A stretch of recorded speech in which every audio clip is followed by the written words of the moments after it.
معزز خواتین و حضرات، اس وقت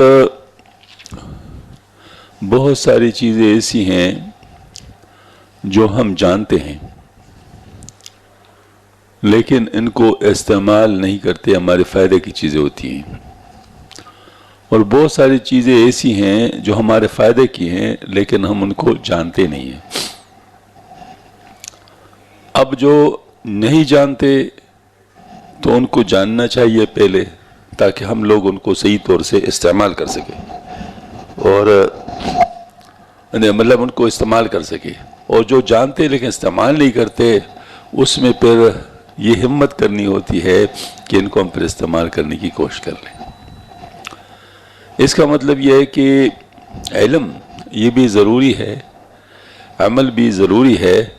علم عمل کا مقدمہ ہے، مطلب پہلے علم آتا ہے پھر اس کے بعد عمل آتا ہے، لیکن علم اور عمل کے درمیان کوئی چیز ہوتی ہے، اس کو بھی حاصل کرنا ہوتا ہے تاکہ انسان اپنے علم کو عمل کے لیے استعمال کر سکے۔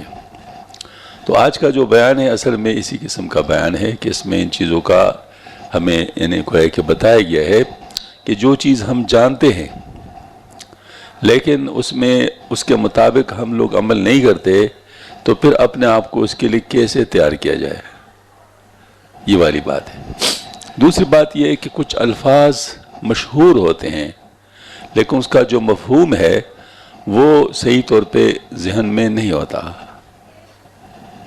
ہاں جی، اب کم از کم اس کا مفہوم صحیح سمجھ میں آ جائے تو نصوص کے ساتھ انسان کا تعلق ہو جاتا ہے، پتہ چل جاتا ہے کہ یہ تو قرآن میں بھی ہے، حدیث میں بھی ہے، ورنہ ایسا ہوتا ہے کہ پھر لوگوں کو اعتراض کا بھی موقع مل جاتا ہے، وہ کہتے ہیں یہ کہاں سے آ گیا۔ اور دوسرا یہ بات ہے کہ انسان کو ویسے بھی عمل کی تحریک بھی پھر نہیں ہوتی، وہ سمجھتا ہے کہ کوئی نئی چیز ہے، مطلب پتہ نہیں صحیح بھی ہے نہیں ہے، اس قسم کی باتیں ذہن میں آ جاتی ہے۔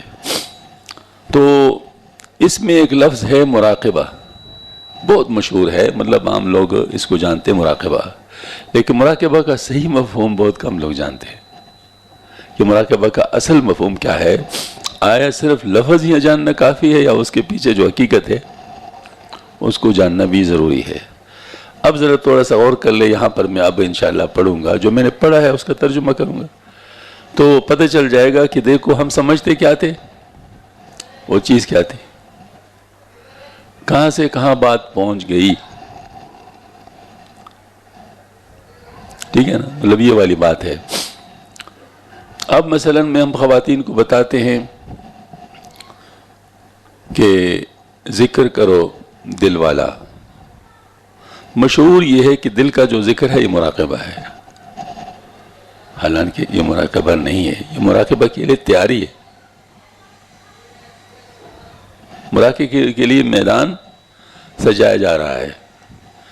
کیسے مراقبہ کریں یہ اس کے لیے تھوڑا سا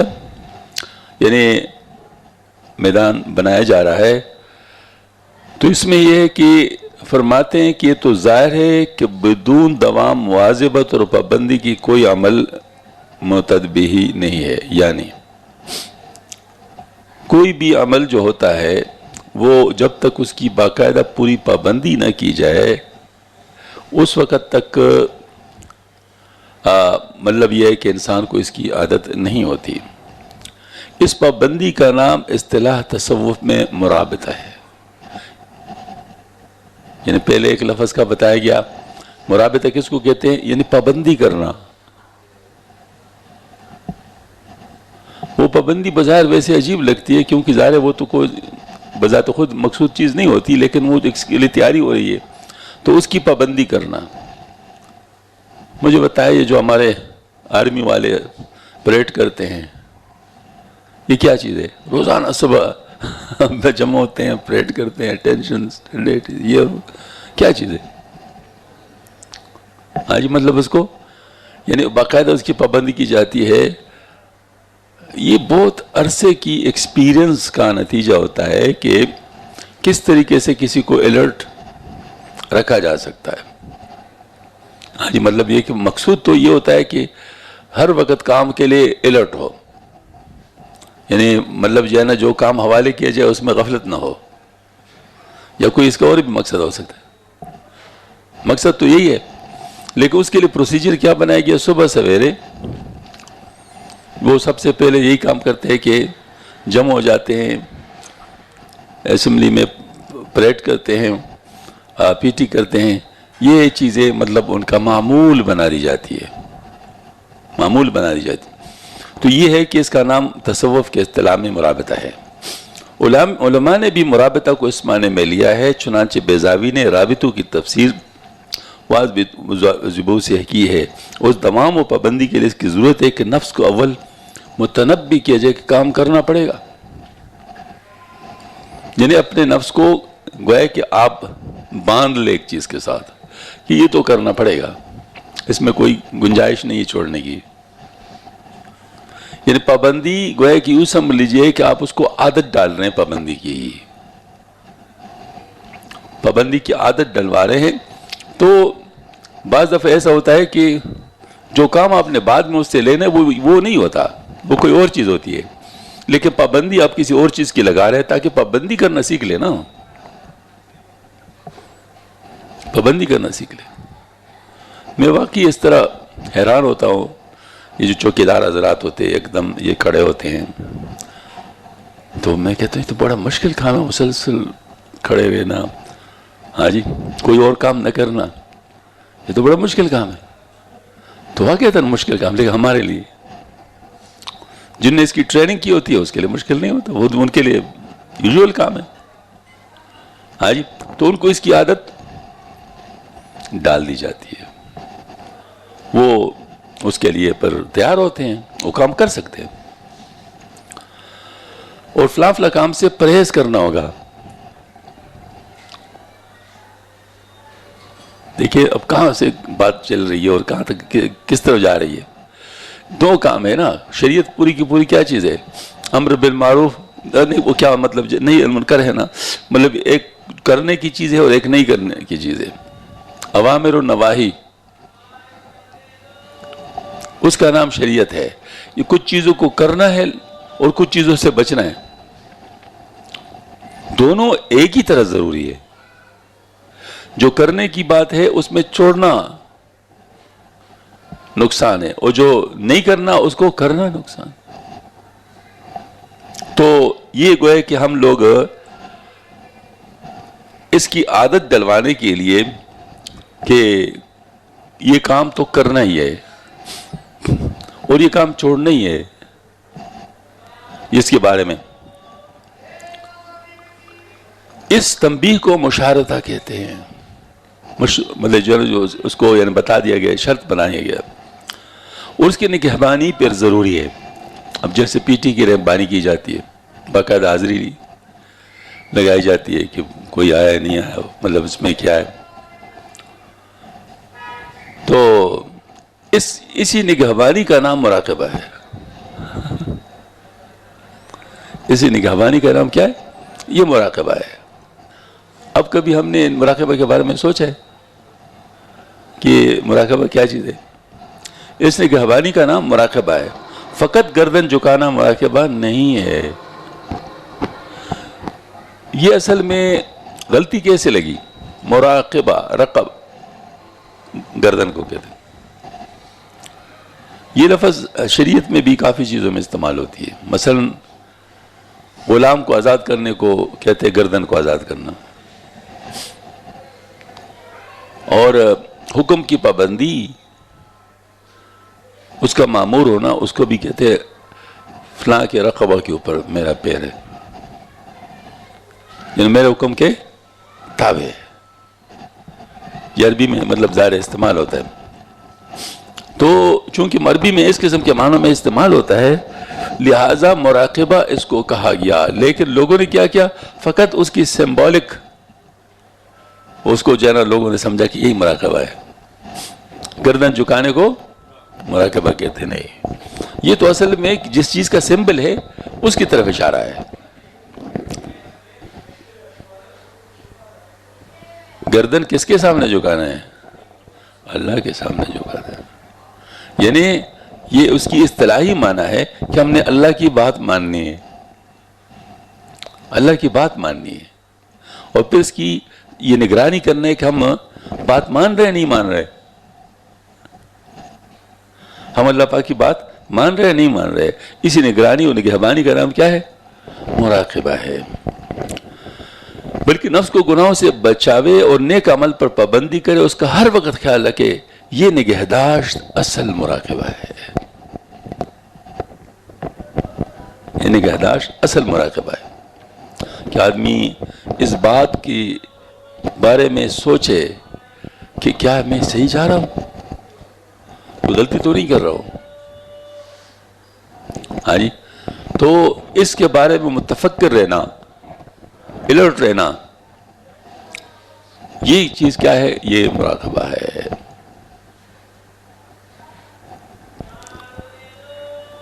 پھر اللہ تعالیٰ کی طرف سے کچھ ملتا بھی ہے، وہ جو ملتا ہے اس کے لیے بھی الرٹ رہنا ہے کہ اس کو بھی فوراً کیچ کرے. ہاں مطلب مس نہ کرے. تو یہ اس کے بارے میں ہے.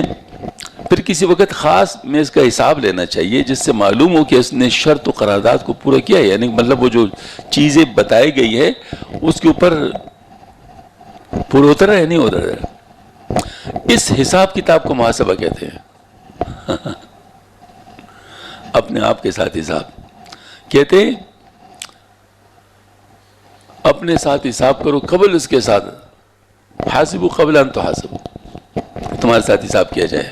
وزنو قبل ان توزنو، یعنی اپنے اعمال کا وزن کر لو اس سے پہلے کہ تمہارے اعمال کا وزن کیا جائے. میں آپ کو اس کی مثال دیتا ہوں. آپ جا رہے ہیں، آپ کی فلائٹ ہے،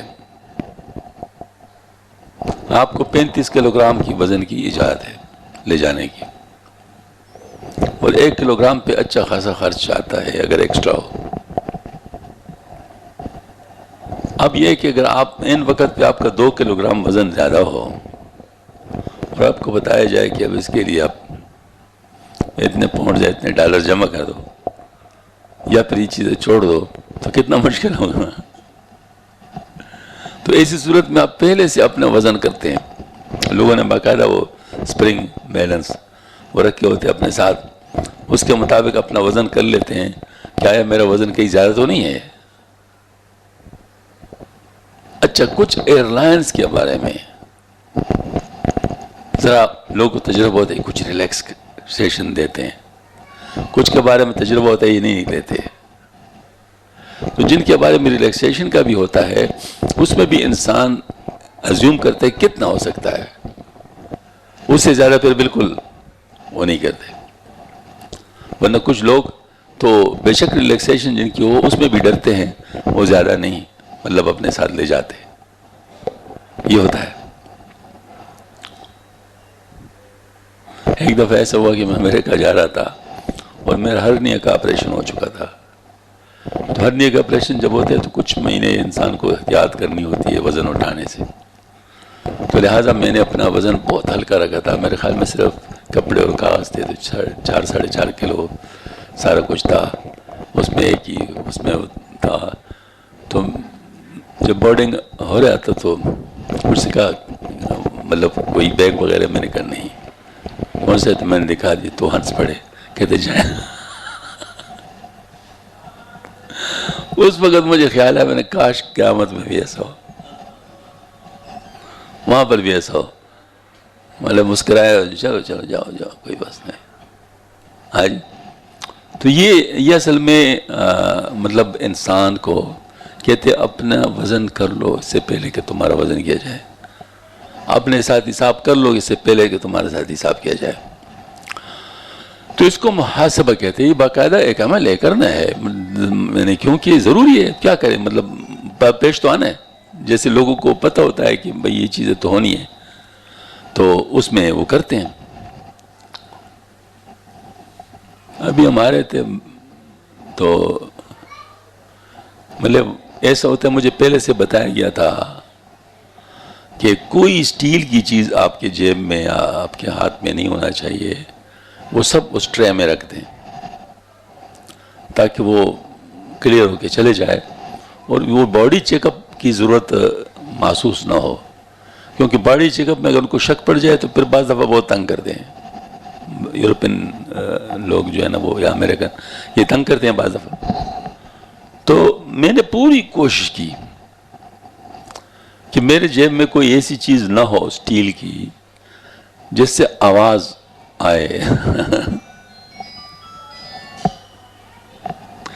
یہ بھی اللہ پاک کی طرف سے ایک عجیب مظاہرہ تھا کہ اس تمام چیزوں کے خیال کے باوجود نیل کٹر میرے جیب میں رہ گیا. میں نے اپنے خیال میں نیل کٹر وہ جو سامان بک کرایا جاتا ہے نا اس میں ڈالا تھا, اور وہ کیا ہے وہ ہاتھ والے سامان میں بھی نہیں تھا, میرے جیب میں تھا اور مجھے اس کا پتہ بھی نہیں تھا. اور کمال کی بات یہ کہ میں تمام چیزوں سے نکل آیا, کسی کو پتہ ہی نہیں لگا کہ میرے نیل کٹر جیب میں. یہ بھی بڑا عجیب تھا.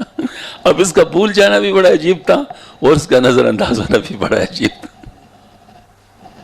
میں حیران ہوں کہ میں نے کہ یہ کیا ہوا. جب باہر آیا تو میں نے وہ کیا کسی چیز کو غالباً مسواک کے لیے جیب میں ڈالا تو دیکھا کہ اس میں نیل کٹر ہے. میں نے کہا کمال ہے, یہ کیا ہوا. تو یہ پھر اللہ کا فضل ہوتا ہے. اللہ تعالیٰ کا فضل ایسے ہی ہوتا ہے کہ باوجود اس کے پاس پورا کوشش کر لے پھر بھی کوئی چیز رہ جائے تو پھر اللہ تعالیٰ کا فضل ہوتا ہے. لیکن اپنے ارادے سے کوئی چیز نہ چھوڑے, اپنے ارادے سے کوئی چیز نہ چھوڑے, کیونکہ ایسا نہ ہو, کہیں ایسا نہ ہو مسئلہ نہ ہو جائے. اور واقعتاً مسئلہ ہو سکتا ہے. ہاں جی, کسی وجہ سے بھی کم از کم لیٹ تو ہو جاؤ گے نا, اور تو کچھ نہیں, تو وہ جو پوچھ گچھ ہوتی ہے اس میں لیٹ تو ہو ہی جاؤ گے نا, اور تو کچھ نہیں ہوگا. تو پھر محاسبہ سے اگر معلوم ہو کہ نفس نے وہ شرط پورا نہیں کیا تو اس کا کسی مشقت میں ڈال کر اس کا علاج کیا جائے. کیونکہ نفس صرف ایک ہی چیز جانتا ہے, وہ کسی اور چیز کو نہیں. یہ ڈنڈے کا مسلمان ہے, مطلب یہ منتیں نہیں مانگتا, نہیں ذکر اذکار سے ٹھیک ہوتا ہے. ہاں جی, ہے ہی باغی. تو جب باغی ہے تو باغی کو آپ کیا کریں گے. وہ ایسا ہوا تھا ہمارے بچپن کے واقعہ ہے. اسکول میں ہمارے ایک کلاس فیل ہوتے, ذرا تھوڑے سے کون ذہن ٹائپ اس کو کہیں گے ہم, ایسا تھا. تو پڑھ رہا تھا, اردو ریڈنگ ہو رہی تھی, تو اس میں دلچسپ کا لفظ آیا تو اس نے کہا دلچسپ, زبان نہیں چلی. استاد جی نے کہا کہو دلچسپ, اس نے کہا دلچسپ. جتنا وہ زور سے آہستہ کہتا وہ اسی طرح اس کو دلچسپ 6-7 دفعہ اس نے دہروایا دیا, لیکن اس نے دلچسپ سیکھا. نے کہا فلاں ڈنڈا لے آؤ.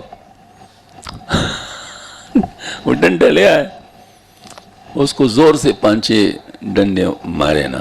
کہتے اب کو دلچسپ, اس نے کہا دلچسپ. کہتے اب ہو گیا نا بات.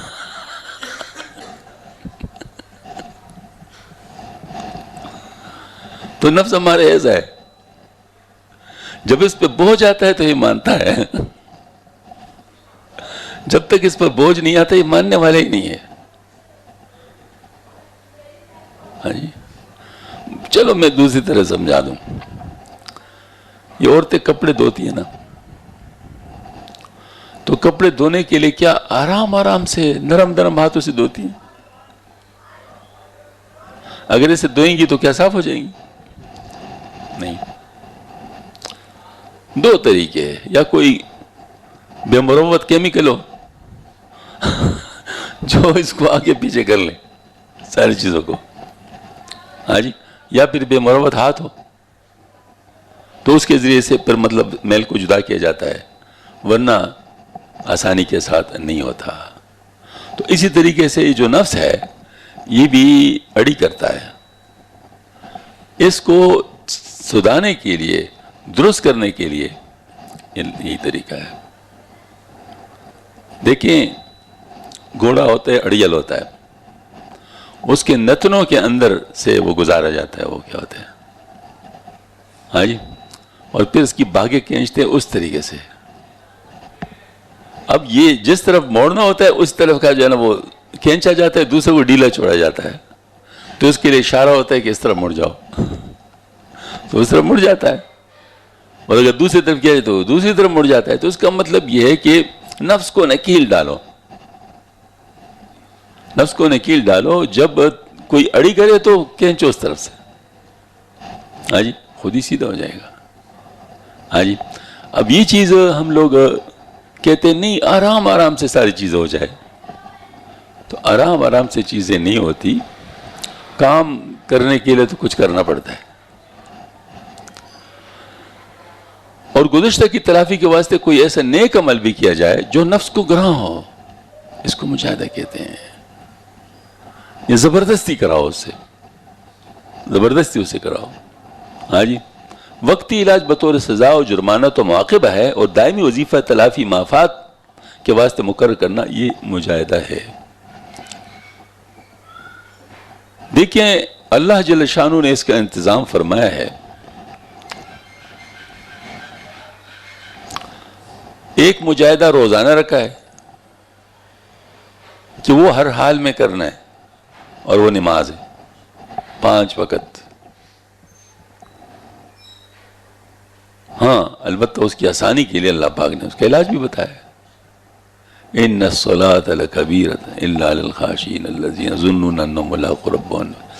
یعنی یوں سمجھ لے کہ دل کے ساتھ محنت کرو کہ اللہ کو, ان اپنے آپ کو اللہ کے سامنے کر دو کہ اللہ پاک کی طرف جانا ہے اور وہاں پر حساب کتاب ہوگا, تو پھر آپ کے لیے نماز کا مجاہدہ آسان ہو جائے گا, اور پھر اس کے ذریعے سے صفائی بھی ہوگی.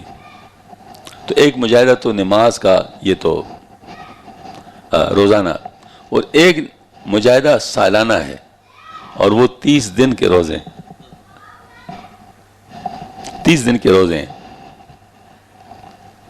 نمازوں کے اوقات کا اگر آپ حساب کر دیں تقریباً ٹوٹل 1 گھنٹہ بنتے ہوں گے گھنٹہ, تو آپ 24 گھنٹے میں 1 گھنٹہ روزانہ کرتے ہیں, اور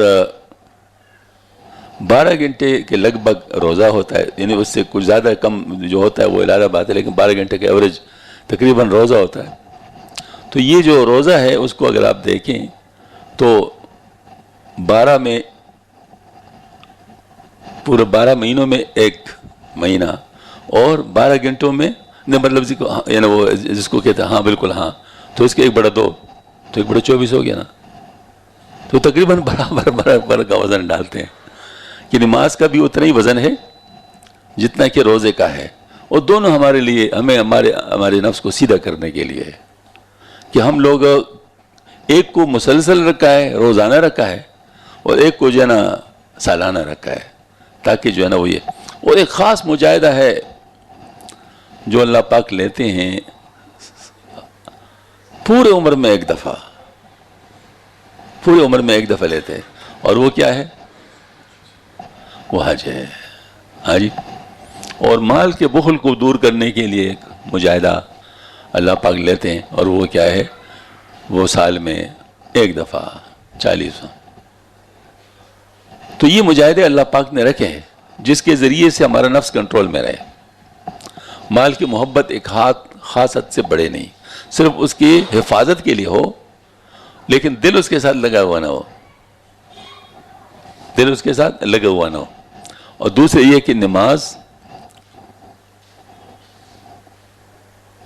کے ذریعے سے ہم اللہ پاک کے ساتھ اپنا تعلق بڑھائیں, اپنے نفس کو چھوڑو اللہ کی طرف جائیں, اپنے نفس کو چھوڑے. گویا کہ دا نفس کا وتعال والی بات ہے وہ نماز کے اندر. اب تھوڑا سا غور کریں نماز کیا ہے. نماز کے اندر ہم کیا کرتے ہیں؟ ہم یہ کرتے ہیں جب تکبیر تحریمہ کرتے ہیں نا, تو تکبیر تحریمہ میں ہم اپنے اوپر دنیا کی ساری چیزوں کو حرام کر دیتے ہیں, صرف نماز ہی رہ جاتی ہے. باقی ساری چیزیں, سارے نیک کام بھی اس وقت آپ نہیں کر سکتے. کرنے تو بعد میں کرو نا, یا اس سے پہلے کرو, نماز کے اندر نہیں کر سکتے. مفتی صاحب مدرسے میں پڑھانے کے لیے سبق کو نماز میں تیار کیا جا سکتا ہے؟ حالانکہ وہ ثواب کا کام ہے، اللہ تعالیٰ کی رضا کا کام ہے، لیکن نماز میں نہیں ہے۔ بلکہ اگر یوں کہہ سکتے ہو کہ مدرسے میں پڑھانے کو اگر اللہ کے لیے بنانا ہو تو نماز کو درست کر لو۔ نماز کو درست کر لو تو آپ کا پڑھانا اللہ کے لیے ہو جائے گا، یعنی اس میں کیفیت ایسی بن جائے کہ وہ آپ اللہ کے لیے پڑھا لیں گے، ورنہ وہ بھی دنیا کا ہو جائے گا۔ ہاں جی، تو یہ مطلب اللہ پاک نے نظام رکھے ہوئے ہیں، اس نظام کے ساتھ اپنے آپ کو کنٹرول کرنا ہوتا ہے۔ پھر اس نفس کو اس کوتاہی پر دمکا دیں، کوتاہی ہوئی ہے، اور ملامت کرے اور تلافی مافات پر برانگیختہ کر لے، اس کا نام مواقبہ ہے۔ یہ سب چیزیں ہو گئی۔ اس کا حال یہ کہ نفس کو کسی وقت بھی آزاد نہ چھوڑے ورنہ سرکش ہو جاتا ہے، یہ بات ہے۔ اب ذرا میں عرض کرتا ہوں، میں پڑھتا ہوں ایک دعا جو آپ صلی اللہ علیہ وسلم کی دعا ہے، منقول ہے، جس میں اس کا جس کو کہتا ہے رس بتایا گیا، کہ مطلب جو اس کا جو ایسنس ہے وہ سارا کا سارا موجود ہے، اور وہ ہے یا حی یا قیوم برحمتک استغیث اصلح لی شانی کلہ ولا تکلنی الی نفسی طرفۃ عین۔ یا حی یا قیوم تو اللہ پاک کے پیارے نام ہے۔ تیری رحمت کے ذریعے سے میں تجھ سے مدد مانگتا ہوں، یعنی وہ تیری رحمت ہوئی جو مجھے چھڑا سکے، تیری رحمت کے واسطے سے میں تجھ سے مدد مانگتا ہوں۔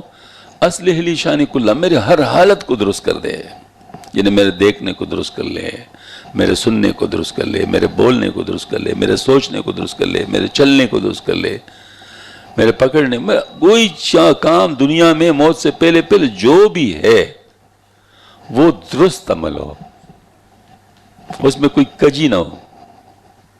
ہاں جی، تو اس کے لیے پھر آپ صلی اللہ علیہ وسلم نے ایک زبردست بات ارشاد فرمائی جس میں بہت بڑا سبق ہے۔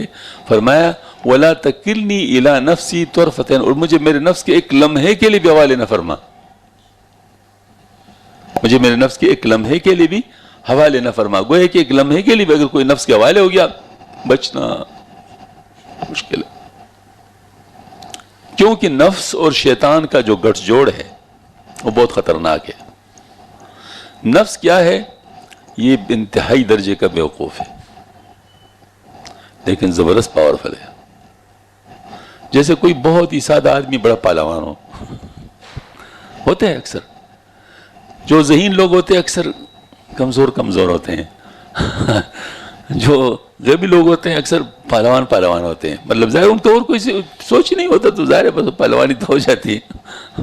بے فکر لوگ ہوتے ہیں، نہ کسی کے کہنے سننے سے ان کو پرواہ ہوتی ہے، نہ جو ہے نا مطلب اور بات ہوتی ہے۔ تو یہ جو ہے نا مطلب یہ ہے کہ یہ نفس کی مثال بھی ایسی ہے کہ ہے بہت غبی، جناب پہ حیران ہو جائیں گے کہ کمپیوٹر سے بھی زیادہ غبی ہے۔ ہاں جی، کیونکہ یہ جو ہے نا یہ بالکل اپنا فائدے کے لیے، جیسے بچہ ہنستے ہنستے کھیلتے پاور پلگ میں انگلی دے دے گا اور مر جائے گا۔ آپ حیران ہو جائیں گے بھئی کیا وہ جنہیں آپ کو کہ دکھائیں گے کہ میں ہی کر رہا ہوں چڑھنے کے لیے، اس کو کیا پتا کہ اس کا نتیجہ کیا ہوگا، تو آپ ہی نہیں بچانا ہے، آپ نے اس کو چھوڑنا نہیں ہے۔ بلکہ یورپ میں تو اس پہ بڑی سخت سزائیں ہوتی ہے، اگر بچوں کی ریچ میں ایسی چیز رکھی جائے جو نقصان دے سکتے ہیں بچوں کو، تو اس پہ سزائیں ہوتی ہے، اور باقاعدہ چیکنگ کر سکتے ہیں اس مسئلے میں۔ تو اس کی وجہ یہ کہ بچوں کی حفاظت والدین کے ذمہ ہوتی ہے، اس میں وہ غفلت کے مرتکب نہیں ہو سکتے۔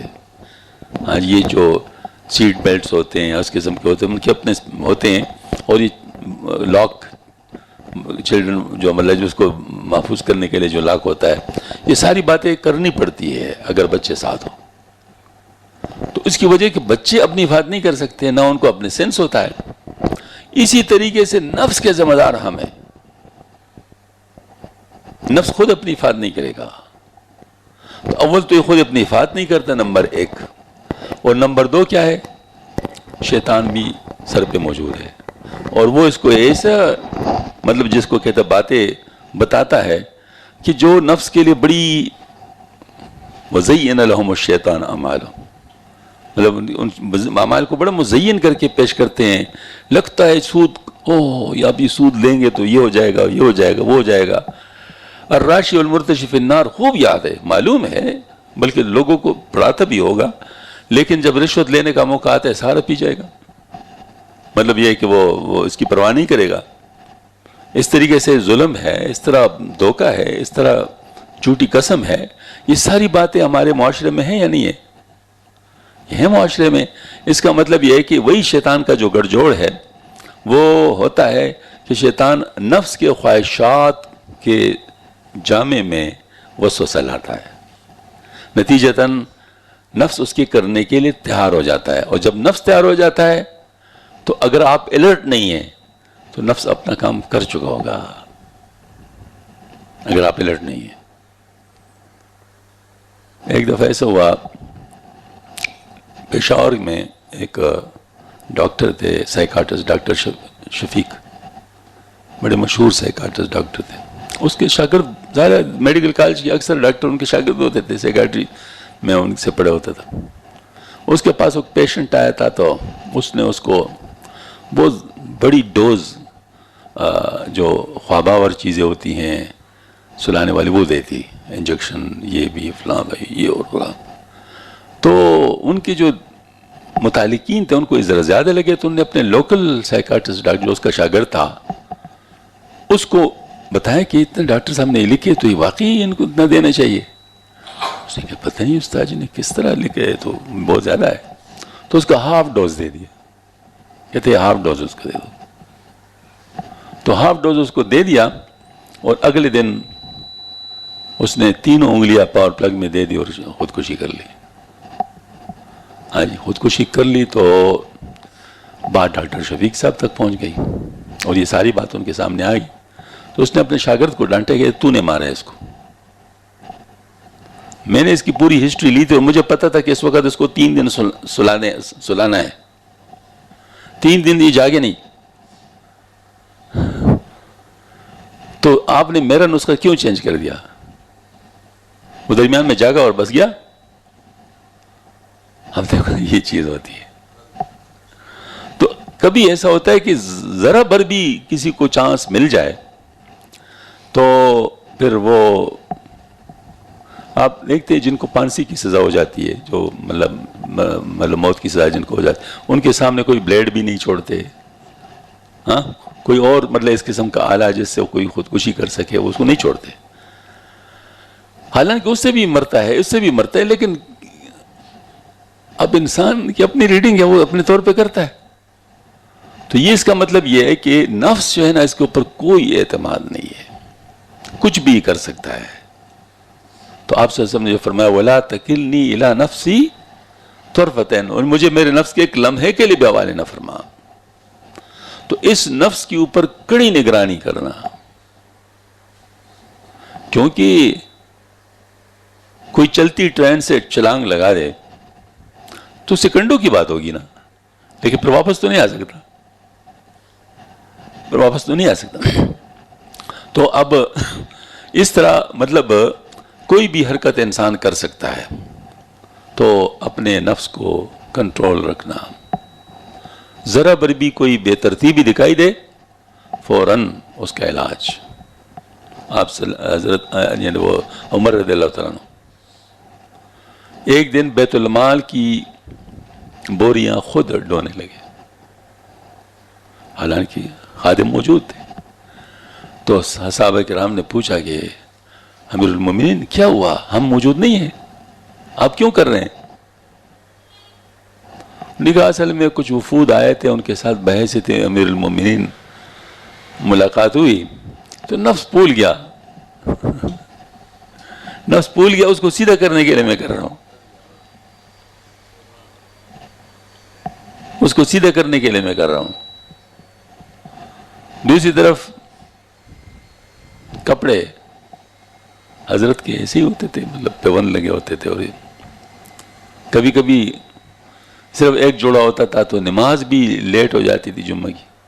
ہاں جی، کیونکہ پہلے اس کو دھوتے تھے اور پھر اس کے بعد سکھاتے تھے اور پھر اس کے بعد پہن کے باہر آ جاتے تھے. ایسی حالت بھی امیر المومنین کے ساتھ ہوئی ہے. تو ایسا ہوا کہ امیر معاویہ رضی اللہ تعالیٰ عنہ، انہوں نے عرض کیا کہ حضرت آپ جہاں جا رہے ہیں، بیت المقدس جا رہے ہیں، وہ لوگ کپڑوں کو بڑا وزن دیتے ہیں، اس سے متاثر ہوتے ہیں، تو آپ اگر اس طریقے سے جائیں جس طرح آپ ہیں تو ذرا ممکن ہے کہ وہ مطلب صبح کی خیال کریں، تو اگر اچھے جوڑا پہن لیں تو اچھی بات ہے۔ انہوں نے کہا میرے پاس ایسا جوڑا کوئی نہیں۔ حضرت اگر میں پیش کر دوں، پر میں اچھا پھر ٹھیک ہے لے آؤ۔ جیسے لے آئے اور جوڑا کو زیبتن فرمایا، تھوڑی دیر ہوئی تھی کہ اوہ امی معاویہ تو نے تو مجھے ہلاک کر دیا، اور وہ جوڑا واپس بدل لیا۔ فرمایا اس نے تو میرے دل کو مشغول کر دیا تھا، اس نے تو میرے دل کو مشغول کر دیا تھا۔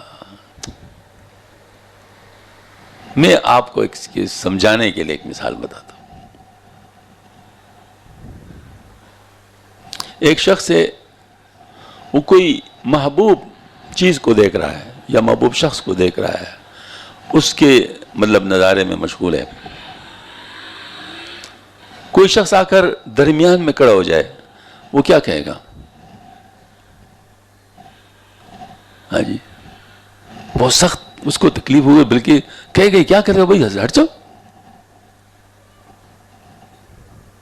ہمارے مولانا فقیر محمد صاحب رحمۃ اللہ علیہ وہ بیٹھے ہوتے تھے مکہ مکرمہ میں، خانہ کعبہ کو دیکھ رہے ہوتے، وہ ذکر کر رہے ہوتے، ان کا اپنے ایک جگہ تھے، وہ ماشاءاللہ باب مدینہ منورہ کی طرف ایک ستون تھا، اس کے ساتھ ٹیک لگائے ہوتے تھے اور دیکھ رہے ہوتے تھے، خانہ کعبہ کو ذکر کر رہے تھے، ان کا ایک طریقہ تھا۔ تو مجھے ڈیوٹی لگا دی گئی کہ آپ ان حضرت کو چائے پیش کریں گے۔ تو ترموس میرے ساتھ ہوتا تھا اور میں حضرت کے پیچھے بیٹھا ہوتا تھا۔ مجھے بتایا گیا تھا کہ جب چائے پیش کرو تو دائیں طرف سے بائیں طرف سے آؤ، سامنے سے نہ ہو، کیونکہ حضرت خانہ کعبہ کو اپنے درمیان کسی کو برداشت نہیں کر سکتے۔ ہاں جی، تو میں پھر سائڈ سے مطلب آتا اور میں جو ہے نا مطلب یہ کہ ان کو چائے پیش کرتا۔ تو اسی طرح کی بات میں عرض کرتا ہوں کہ جب کسی کی نظر اس پر ہو تو جو بھی چیز اس کے درمیان میں آئے گا تو اس کو کیسے کہے گا؟ ہاں جی، تو حضرت نے ان کپڑوں کو محسوس کیا جیسے وہ اللہ اس کے درمیان آ رہے ہیں۔ ہاں جی، تو فوراً کہ آپ نے تو میرے دل کو، فقہا نے بھی یہ لکھا ہے، اصل میں فقہا بھی کہیں سے لکھتے ہیں، کوئی ایسی بات نہیں ہے، بعض دفعہ منصوص بات نہیں ہوتی لیکن دلالت نص سے ہوتی ہے، مطلب وہ چیز ثابت۔ تو ایسا ہوتا ہے کہ وہ جیسے یہ ہے، فقہا نے بھی لکھا ہے کہ مسجد کی سامنے والی دیوار منقش نہیں ہونی چاہیے۔ کیوں؟ کیونکہ اگر دیوار منقش ہے تو نماز کے اندر اگر آپ نظر اس پہ پڑ گئی تو آپ اس کے بارے میں سوچ سکتے ہیں، اس کی طرف آپ کی توجہ جا سکتی ہے، وہ آپ کی وہ توجہ جو اللہ کے لیے ہونی چاہیے وہ کسی اور چیز کے لیے چلی گئی، چاہے وہ اچھی چیز کیوں نہیں ہے، لیکن اللہ سے تو کوئی اچھی چیز نہیں ہے نا، کوئی اور چیز ایسی نہیں ہے جو اللہ تعالیٰ سے اچھی ہو۔ تو اس وجہ سے فرمایا کہ دیوار سامنے والے منقش نہیں ہونے چاہیے، اور اسی وجہ سے یہ بھی فقہا نے لکھا ہے کہ کوئی جانماز ایسی ہو جو اس میں بیل بوٹے بنے ہوں تو یہ بھی نہیں ہونی چاہیے، سادہ جانماز ہونا چاہیے، اس میں بھی یہی بات ہے۔ بلکہ آج کل ایک اور مسئلہ بھی آیا ہوا ہے، اللہ تعالیٰ معاف فرمائے، اب تو اور بہت احتیاط کرنا ہوگا۔ اب تو ہمارے جو دشمن ہیں وہ بہت ذہین ہیں، اور انہوں نے ایسے طریقے اختیار کیے، ایجاد کیے ہیں، دونوں چیزوں کے ماہر ہیں نا ظالم، سائنس کی بھی ماہر ہے اور جادو کے بھی ماہر ہے۔ حالانکہ جادو اور سائنس بالکل ضد ہے ایک دوسرے کے، لیکن سائنس کے بھی ماہر ہے، جادو کے بھی ماہر ہے۔ تو اب یہ مسجدوں کو ایسے قالین دیتے ہیں، سستے داموں ان کے لیے رینج کرواتے ہیں، اور ایسے جانماز دیتے ہیں جس میں اندر شیطانی تصویریں ہوتی ہیں جو عام آنکھ کو نظر نہیں آتی، جس کی نظر بڑی محتاط ہو ان کو ہی پتہ چلتا ہے کہ یہ وہ ہے، اس کے ذریعے پھر جادو کرتے ہیں۔ اور یہ چیز حرم شریف تک پہنچ گئی ہے، حرم شریف تک پہنچ گئی. یعنی اس طریقے سے وہ انتظام کرتے ہیں کہ مسجدوں کو دیتے ہیں کہ باقاعدہ، یعنی میرے خیال میں اب تو انٹرنیٹ پر ایسی چیزیں بہت عام آ گئی ہیں کہ وہ اگر آپ فوکس کر دے اور اس کی جو ہے نا مطلب وہ کر دے، تصویر بڑی کر دے، تو آپ کو پتہ چل جائے کہ تو اس میں سینگ بھی ہے اور اس میں تو یہ بھی ہے، اور سارا چیز بالکل وہ بن جاتا ہے. بظاہر وہ کچھ نظر نہیں آتا. تو یہ اب اگر سادہ ہو تو سادہ میں یہ کام نہیں ہو سکتا. تو اگر فقہا کی بات پہلے سے مان لی جاتی تو یہ چیزوں کی کیا ضرورت تھی پھر کوئی غلطی نہ ہوتی. لیکن ہم لوگ مانتے ہیں نہیں، تو پھر ان لوگوں کو بھی موقع ملتا ہے تو پھر وہ کرتے ہیں کام کچھ. تو یہ چیز جو ہے نا یہ بھی ہے کہ تو حضرت تھانوی رحمۃ اللہ علیہ نے یہ کلیہ بیان کر کے فرمایا کہ میں تو کہتا ہوں کہ دل بھی منقش نہیں ہونا چاہیے،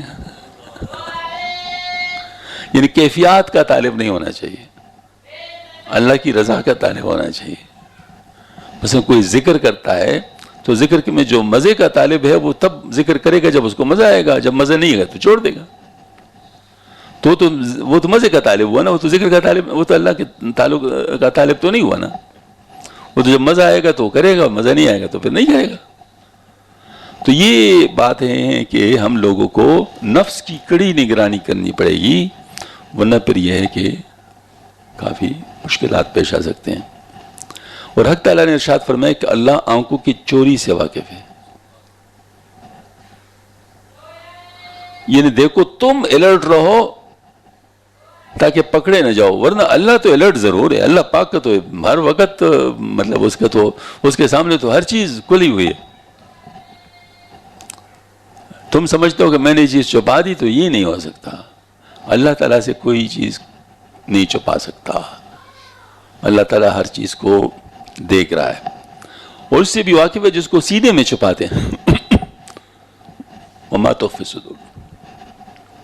نیز ارشاد فرمایا کہ جو شخص اپنے رب کے پاس حاضر ہونے سے ڈرا، اما من خاف مقام ربی ونہى النفس عن الہوى فإن الجنۃ ہی المأوى.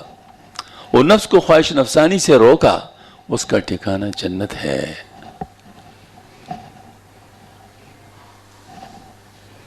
دیکھیے، اپنے رب کے پاس حاضر ہونے سے ڈرا، یہ دل کا کام ہے، یہ دل کا کام ہے. اور نفس کو خواہشانی سے روکا، یہ نفس کا کام ہے. یہ نفس کے اوپر آپ جبر کریں گے اور اس کو روکیں گے. تو یہ دونوں باتیں جب ہوں گی تو پھر جنت ہے. وَأَمَّا مَنْ خَافَ مَقَامَ رَبِّهِ وَنَهَى النَّفْسَ عَنِ الْهَوَىٰ فَإِنَّ الْجَنَّةَ هِيَ الْمَأْوَىٰ.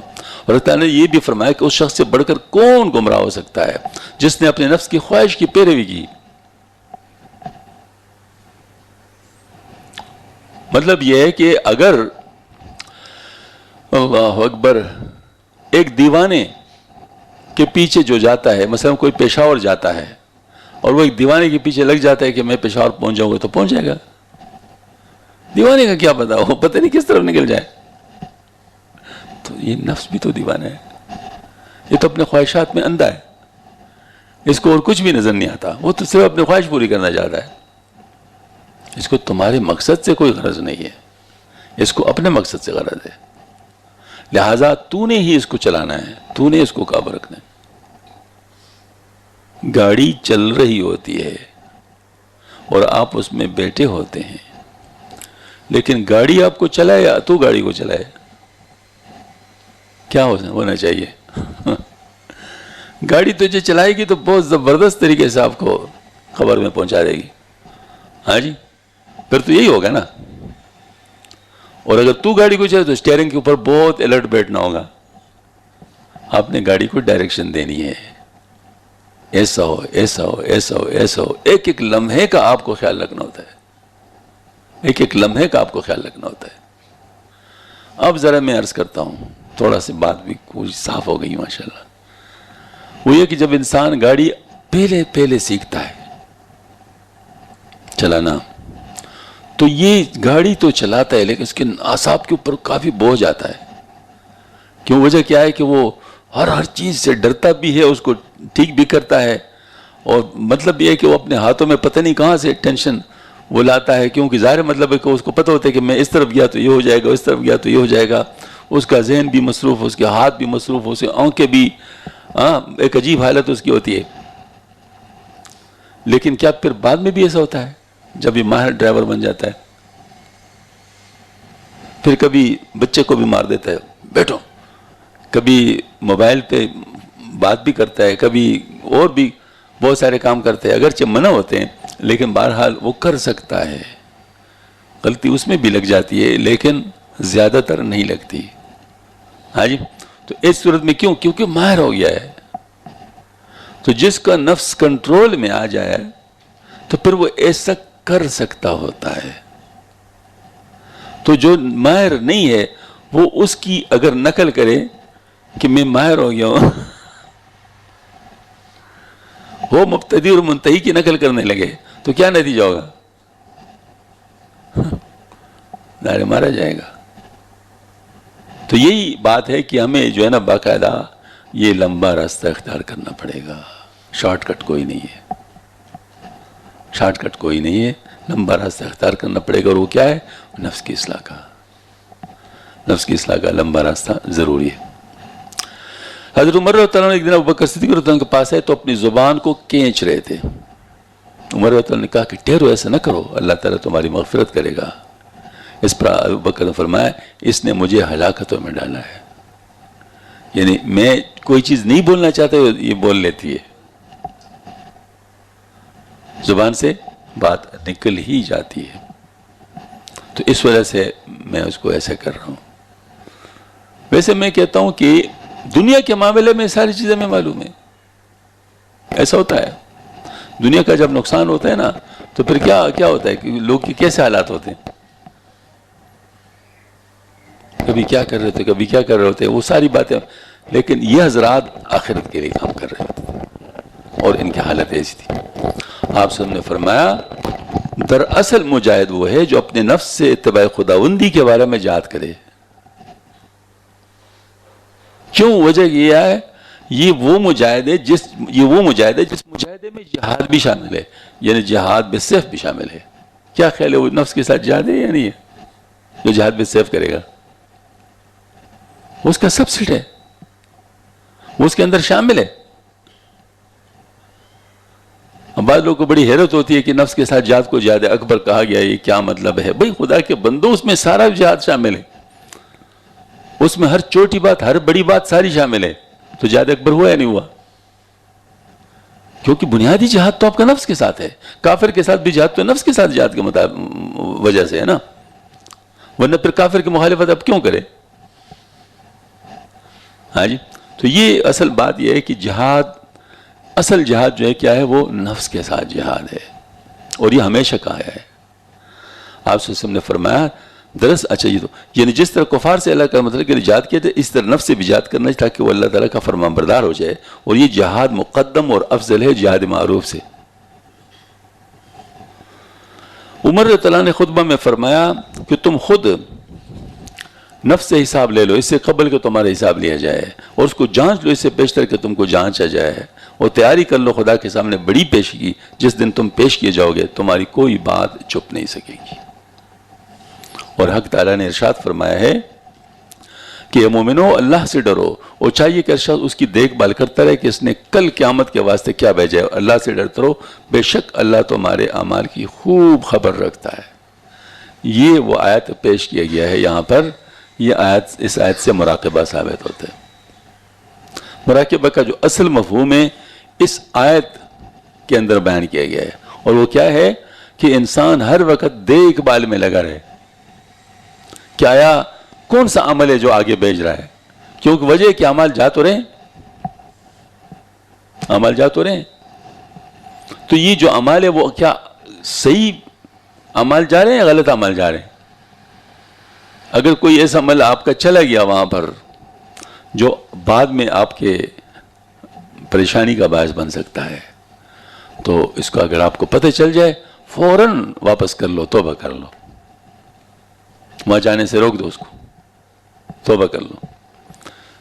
اس لیے کہتے ہیں کہ عقل مند لوگ جو ہیں وہ بہت زیادہ استغفار کرتے ہیں، کیونکہ سب سے بڑی بات یہ ہوتی ہے کہ آپ کا بوجھ ہلکا ہوتا جائے. جو بوجھ وہاں پر آپ کا جا رہا ہے وہ جتنا ہلکا ہو جائے اتنا آپ کا فائدہ ہے. مثلاً دو شخص ہے، دونوں کی عمر 60 سال ہے. ایک آج توبہ کرتا ہے اور کل فوت ہوتا ہے، دوسرا توبہ نہیں کرتا کل فوت ہوتا ہے. تو پہلے کے ساتھ ایک دن کا حساب ہوگا اور دوسرے کے ساتھ 60 سال اور ایک دن کا حساب ہوگا. اگر ایک توبہ آپ کو 60 سال کے حساب سے بچا سکتا ہے تو وہ توبہ کرنا کیسے ہو گیا؟